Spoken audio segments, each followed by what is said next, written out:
रामचरितमानस में 14 प्रकार के व्यक्ति को मरे हुए के समान बताया गया है। गोस्वामी तुलसीदास रचित रामचरितमानस ज्ञान के सागर के समान है। इसमें ज्ञान की ऐसी गूढ़ बातें लिखी हैं जो हर किसी को पता होनी चाहिए। मानस में ही तुलसीदास जी ने उन 14 प्रकार के व्यक्तियों के बारे में बताया है जो जीवित होते हुए भी मरे हुए के समान हैं।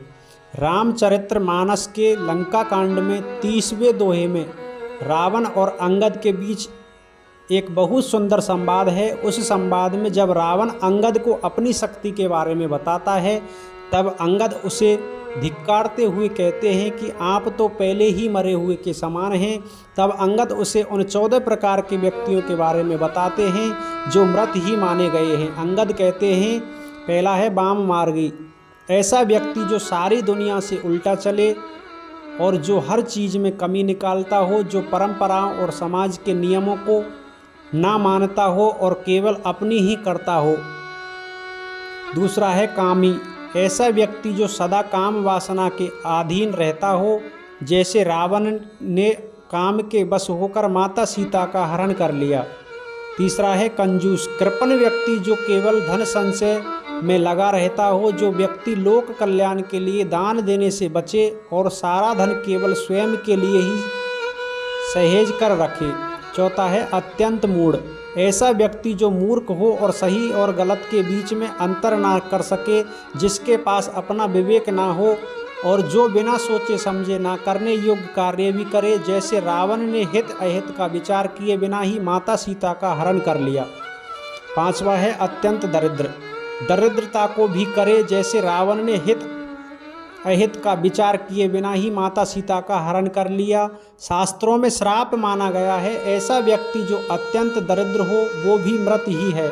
इसका वास्तविक अर्थ ये है कि जो दरिद्र हो उसको दुत्कारना नहीं चाहिए, क्योंकि वो पहले से ही कठिन जीवन जी रहा है, यथासंभव उसकी सहायता करनी चाहिए। छठवा है कलंकित, ऐसा व्यक्ति जो अपने भी करे, जैसे रावण ने हित अहित का विचार किए बिना ही माता सीता का हरण कर लिया। शास्त्रों में श्राप माना गया है ऐसा व्यक्ति जो अत्यंत दरिद्र हो वो भी मृत ही है। इसका वास्तविक अर्थ ये है कि जो दरिद्र हो उसे दुत्कारना नहीं चाहिए, क्योंकि वो पहले से ही कठिन जीवन जी रहा है, यथासंभव उसकी सहायता करनी चाहिए। छठा है कलंकित, ऐसा व्यक्ति जो अपने कार्य के कारण बदनाम हो, जो घर समाज और राष्ट्र से कुख्यात हो, वो भी मरे हुए के समान ही है, क्योंकि कोई भी उसका सम्मान नहीं करता। सातवां है अत्यंत वृद्ध, अत्यंत वृद्ध व्यक्ति भी मरे हुए के समान है, किंतु वो अक्षम और दूसरों पर आश्रित हो जाता है। उसकी शक्ति और बुद्धि दोनों अक्षम हो जाते हैं और परिवार वाले भी उसकी मृत्यु की कामना करें ताकि उसे उस कष्ट से मुक्ति मिल सके। आठवां है सदा रोगी, ऐसा व्यक्ति जो हमेशा किसी न किसी रोग से ग्रस्त रहता हो वो भी मरे हुए के समान ही है। सदा व्याधि से घिरा व्यक्ति कभी जीवन का कोई आनंद नहीं उठा सकता और स्वयं ही मुक्ति की कामना करने लगता है। नवा है सदा का क्रोधी, सदैव क्रोध में रहने वाले की मति भ्रष्ट हो जाती है और वो सही और गलत में अंतर नहीं कर पाता। छोटी छोटी बात पर क्रोधित होने वाला व्यक्ति भी कभी प्रसन्न नहीं रहता और उसका मन कभी भी उसके वश में नहीं रहता। वो दूसरों से अधिक स्वयं का ही अहित करता है। 10वां है विष्णु विमुख, जो व्यक्ति श्री हरि के विमुख रहता हो उसके जीवन का भी कोई महत्व नहीं है, क्योंकि श्री हरि ही भवसागर से तारने वाले हैं। विष्णु द्रोही का कभी भी हित नहीं हो सकता और संसार में कोई भी उसकी रक्षा नहीं कर सकता। जिस प्रकार विष्णु होने वाला व्यक्ति कभी प्रसन्न नहीं रहता और उसका मन कभी भी उसके वश में नहीं रहता, वो दूसरों से अधिक स्वयं का ही अहित करता है। 10वां है विष्णु विमुख, जो व्यक्ति श्री हरि से विमुख रहता हो उसके जीवन का कोई भी महत्व नहीं है, क्योंकि श्री हरि ही भवसागर से तारने वाले हैं।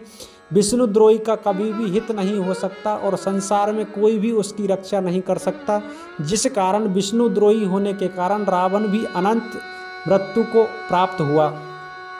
11वां है वेद और संतों पर विरोधी, जो व्यक्ति वेद और संतों का अपमान करता है उसका कभी भी कल्याण नहीं हो सकता। वेद और संत दोनों समाज को सही मार्ग में ले जाने वाले हैं और उसका विरोध कर कोई भी सुरक्षित नहीं रह सकता। 12वां है केवल अपना ही पोषण करने वाला, ऐसा व्यक्ति जिसके जीवन का लक्ष्य केवल अपने ही शरीर का पोषण करना हो, उसके जीवन का भी कोई मूल्य नहीं है।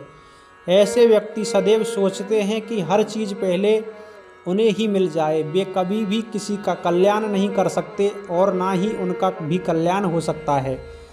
13वां है परनिंदक।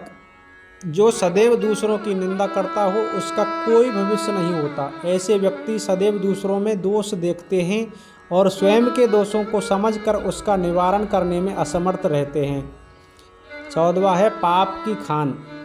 जो व्यक्ति सदैव पाप कर्म में लिप्त रहता हो और पाप के कर्म से अपने परिवार का पालन करता हो, वो भी कभी सुखी नहीं हो सकता। जो व्यक्ति अपने श्रम से कमाए गए धन से अपना और अपने परिवार का पोषण ना करता हो, वो भी मृत ही है। और अंगद जी ने अंत में कहा, मरे हुए को मारने में कुछ भी पुरुषत्व नहीं है। यदि हमारी वीडियो अच्छी लगी हो तो वीडियो को लाइक करें, शेयर करें, कमेंट करें। जय श्री कृष्णा, जय श्री राधे श्याम।